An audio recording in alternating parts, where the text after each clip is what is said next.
Hello again, and it's time for another project. Today we're going to do some router work on this nice, easy plaque for a friend of mine, obviously Nadine, and she's got herself a nice little shed. First one she's had, so she's all excited.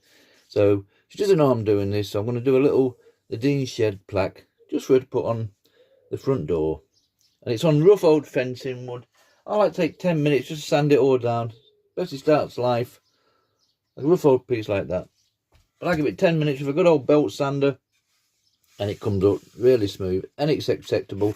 And here in the UK, I've just purchased a 6-foot length of this for £2.39p.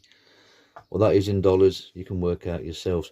So for cheap wood, you can get a lot of plaques out of it. I'm sure people will be more pleased, more than happy, should I say, to receive these.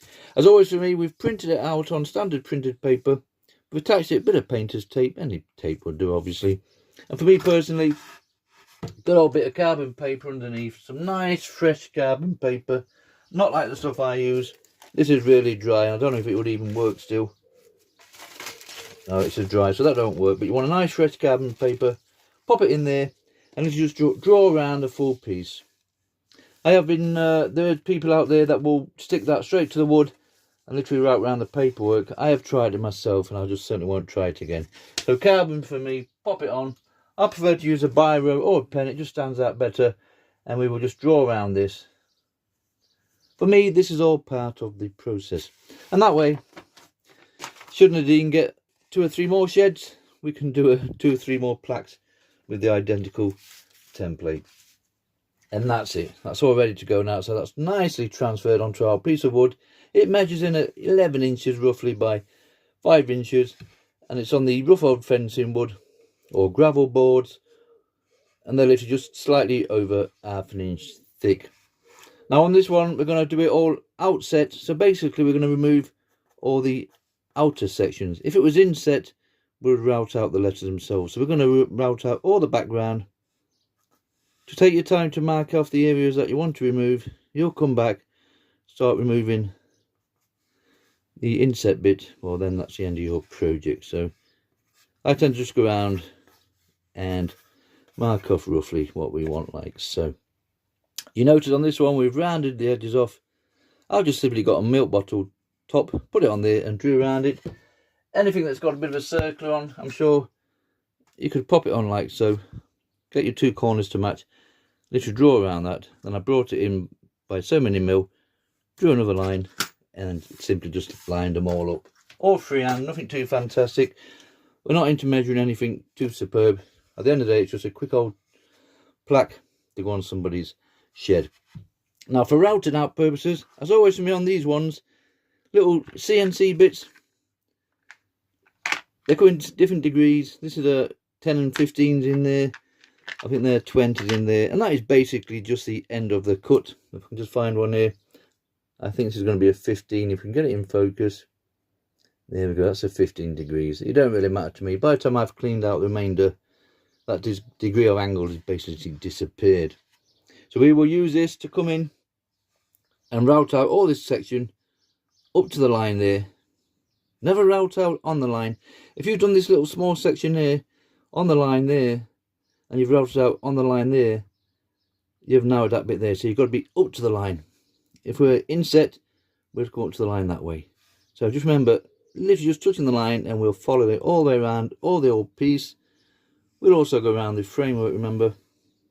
Now these have a small shaft on them, a 3.175mm.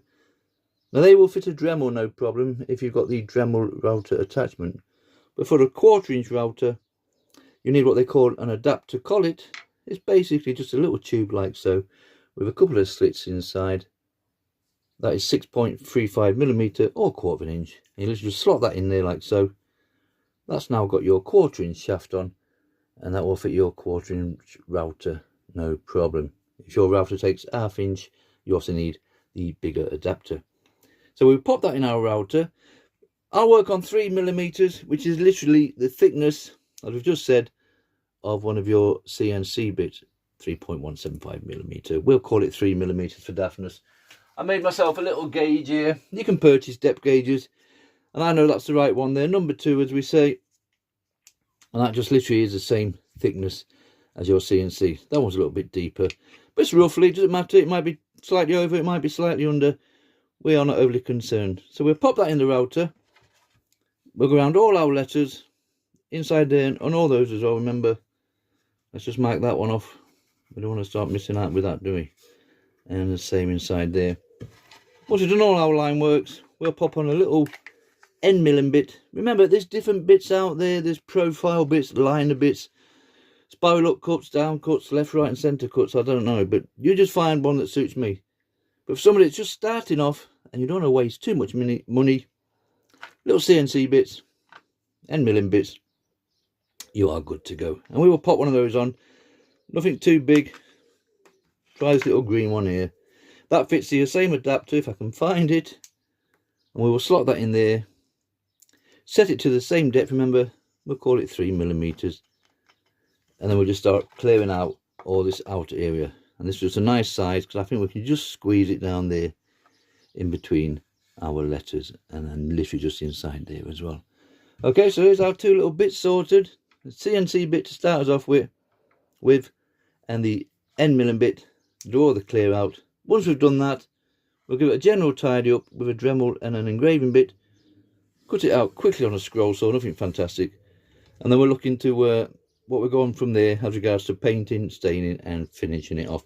Okay, so for now, we'll pop that in our CNC bit, set it to 3mm and start doing the lines.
Right, we've made it all the way around with that little CNC bit around the lettering anyway, and you can more or less see it's near enough for what we want for now.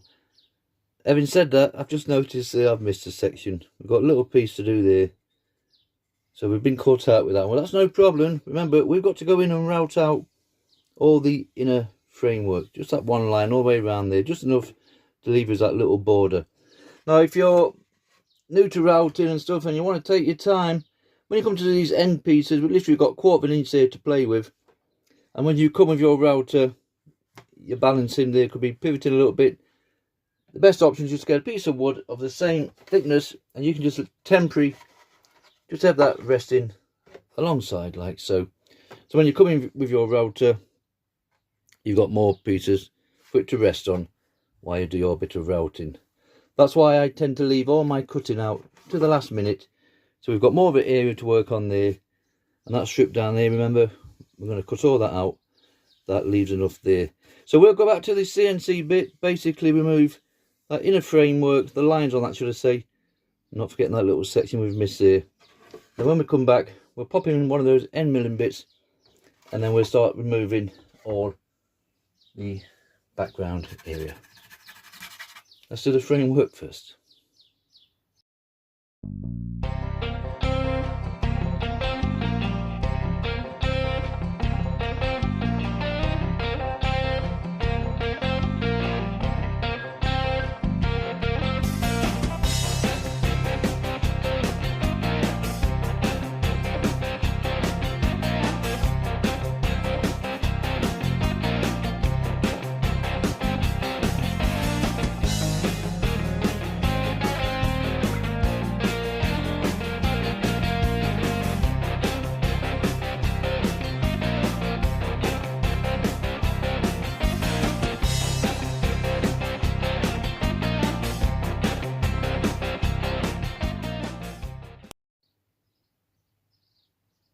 Right, so we've gone all the way around with the CNC bit for the last time, just to make our little frame there, as you can see. And we also sorted out the letter H here, that little bit. Now this framework's got rid of the worst ones I've ever done. It's all over the place. But we don't have our concerns about that. Because when we go in with the end milling bit, nice little one here, if I can get hold of it, we can sort that out and we can get that somewhere near to where we want it. So don't be overly concerned. I mean, looking at that, that's terrible. That's all over the place. But you come back once we've sorted that out with the end milling bit and the Dremel and a bit of sandpaper. It won't be half as bad as it looks now. That's in my opinion, obviously. So right, we're just going to drop in the end milling bit into the CNC bit. You will get a lot more projects out of that. It's just a simple case of popping it in. I will leave a description to the bits I use in the title of the video. They don't come with this little plastic section on now. I can't find them anyway, but you literally just push it up. Notice we've removed certain bits, so we just put it in the router. We'll set it to the same depth of that and basically just start removing all the remaining sections that we've penciled out. If I can find a pencil to do it with. All these sections here we're going to remove now. Okay, let's do that next.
Okay, that's it for the routing side of things.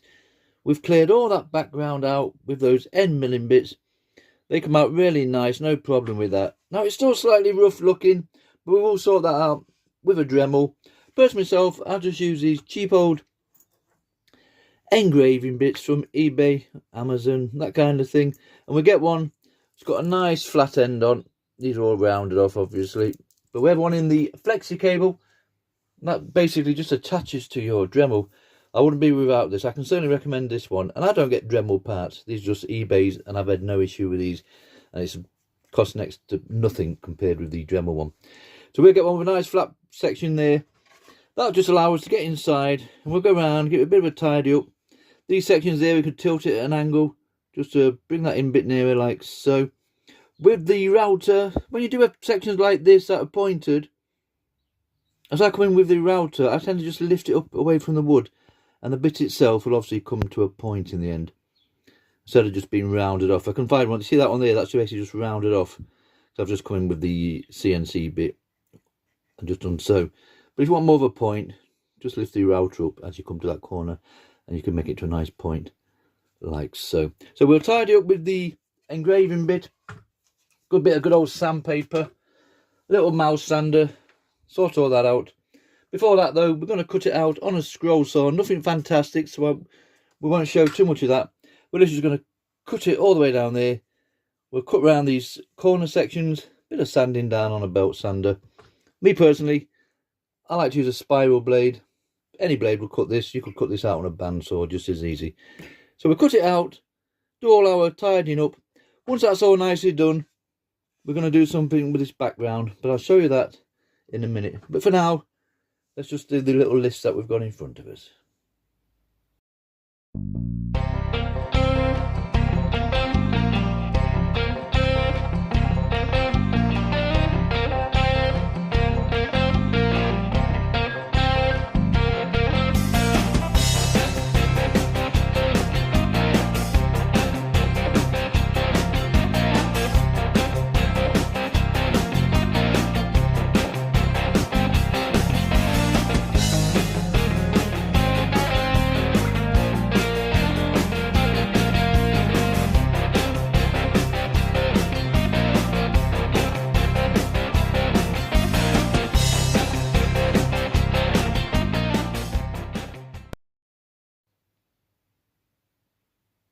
Okay, that's enough general tidying up and shaping for me. So remember, we cut it out on this scroll saw quickly, nothing too fantastic. Then we use a nice belt sander just to round those edges off, as you can see. And then we come on with our engraving bit on the old flexi cable there. I'll just clear up inside those areas there. And then a good bit of sandpaper. That basically just takes that sharp edge off the lettering. And you can see from that, we're getting somewhere near to what we are looking for. Now you could normally just leave that, paint your letters black, do your background, bit of stain, bit of oil or whatever, and your little project will be more or less finished. But for me on this one, because the background isn't quite as smooth as I would like it, it's hard to show you. It's just little sections, and it's nothing wrong with that. That will be fine as a nice little project. I'm going to do what they call dimpling or speckling effect. I used it on my last project, and I've used it on a couple of my projects, to be honest. And it's basically just a round-nosed engraving bit on the end of the flexi cable, and I'm just going to just dab this. It takes a while, but once you get into the zone, you forget all about it, and we just continue, and hopefully we can get inside all these letters. When we come back, this will have a nice dimpling effect. We'll see what it looks like. Okay, let's do that next.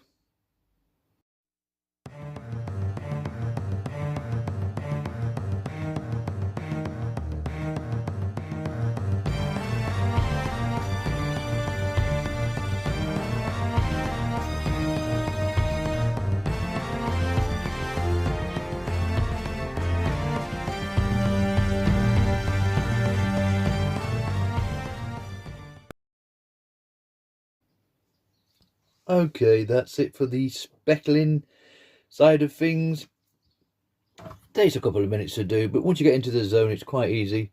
I think it just gives it just a different texture to having a straight, standard background. So colouring wise now originally I was going to put yellow paint on the back of here, give it a quick sanding down, then we paint the letters black, and then a bit of stain on there. But I'm just going to go for the good old boiled linseed oil for the background. Nothing too fantastic, just to darken it down a little bit. I'm liking the bits of grain we can see. That'll stand up. Just going to get these lines here to hopefully show up a little bit better. Because we have done the speckling effect, we don't want to go and fill it all in with paint, too much paint anyway. So we do linseed oil on the back. I will do the black lettering. We could have put stain on there just as easy, but I will paint it black, and that will be Painter's Touch black for the lettering. And the surround itself, just nice bit of dark teak wood dye. So I'll go off and paint this, and then when we come back, we're going to spray on a good bit of varnish on there, just give it a bit of a shine, more of a finish than actually just protection, should I say. But for me, at the end of the project, I do like to spray a bit of varnish on. But you can see this boiled linseed oil, once you put this on, it will just darken it down slightly. You might not get the right effect here with the glass. We can get right inside these. We'll pop it out in the sunshine. It soon dries, so we shouldn't have any problem with that. Then when that's all nicely soaked in, hopefully the black paint will stand out a little bit better. Okay, we'll come back when it's all nicely painted up.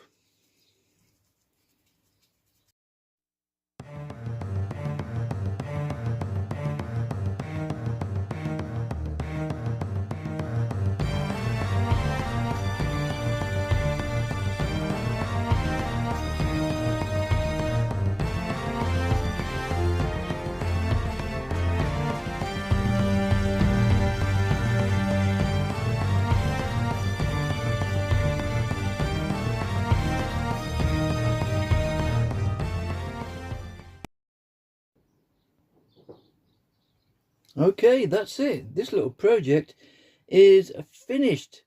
Now I finished it off with a bit of varnish spray. Doesn't matter what it is, yacht varnish 151 today. Literally just give it that nice little shine that I like to finish with. And we can see from that it's only got the nice little shine on there, and that's enough what I want. I do find these Painter's Touch paints that we used in the end, we didn't bother with this stain. We end up going with linseed oil, boiled linseed oil, and Painter's Touch paints, red and black, and they last fine outside. So basically the shine is just for my preference, should I say. Obviously if you want to see all this better, you know, look in some proper sealants and varnish and whatever there. So we end up black all around. We put a bit on the back for some reason.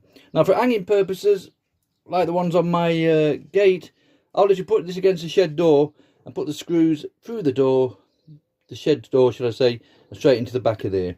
And that hangs fine. So there's no need to put any hooks on, there's no holes to sort out. Literally just 2 screws in the back with the door in between, and that works fine. We've got away with our little speckling effect there, when we want to call it.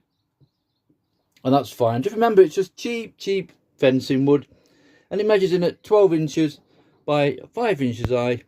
We use those little CNC bits to draw our lines with, and then the end milling bits to clear out with. I will leave descriptions in the title, not forgetting your little adapter collet. And like I say, Painter's Touch and good old bit of varnish there to finish it off. And the linseed oil hasn't made an appearance for a while, so we threw a bit of that in as well. So there it is, Nadine's shed. So when the shed goes up, this will be on the way to her. A nice little free gift for a friend of mine. I'm sure she'll be happy enough with that. And that's it. Nice little fun project. Thank you very much for watching.